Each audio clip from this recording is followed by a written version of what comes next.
নমস্কার বন্ধুরা, তোমাদের সবাইকে সুনিতাস মেনুতে ওয়েলকাম জানিয়ে নতুন একটা ভিডিও নিয়ে আমি চলে এসেছি। ভিডিওটা হচ্ছে কোনো রান্নার ভিডিও নয়, চ্যালেঞ্জ ভিডিও নিয়ে চলে এসেছি। আমার হাজবেন্ড আমাকে একটা চ্যালেঞ্জ দিয়েছে, শুধু নিতে হবে একটা ডিম। ডিম এই ডিমটা এই দুটো আঙুল দিয়ে টিপে ফাটাতে হবে, প্রেস করে ফাটাতে হবে। এই মাঝের আঙুলটা আর এই আঙুলটা কোনো এইরকম ভাবে না, এইরকম ভাবে এই যে দুটো আঙুল এরকম স্ট্রেট রাখতে হবে, রেখে ফাটাতে হবে। যদি আমি ফাটাতে পারি, ও আমাকে বলেছে 200 টাকা দেবে। তো দেখা যাক আমি ফাটাতে পারি কিনা।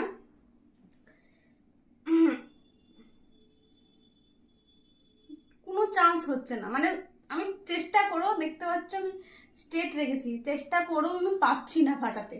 দেখি, এটা তোমাদের কাছেও আমার কাছে চ্যালেঞ্জ রইলো আমার তরফ থেকে, তোমরা ফাটাতে পারো নাকি আমি দেখি।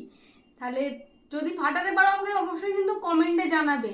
তো আজকের মতো ভিডিওটা এখানেই শেষ করছি। আমি তো চেষ্টা করেও পাচ্ছি না, তোমরা আমাকে ফাটিয়ে কমেন্টে জানিও। তো বাই, নেক্সট ভিডিওতে আবার দেখ।